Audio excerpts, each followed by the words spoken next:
এডিসির গুন্ডামি তো আমরা আগে থেকেই জানি। ডিসি নিজে এখানে অভিযুক্ত। শিক্ষার্থীদেরকে আপনারা কি চাইবেন? একজন দায়িত্বরত ডিসি এটা জীবনে করতেই পারে।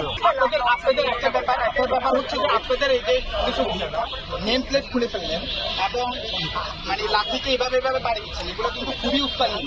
শিক্ষার্থীদেরকে আপনারা কি চাইবেন উস্কানি? আপনি হাত সামনে চলে আসতেছে, কোথায় আচল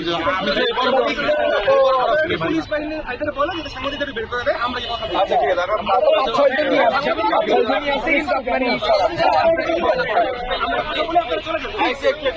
দেখেন তো বই চলে আসছে, আপনারা জানান বেশি আছেন না, আপনার বাড়ি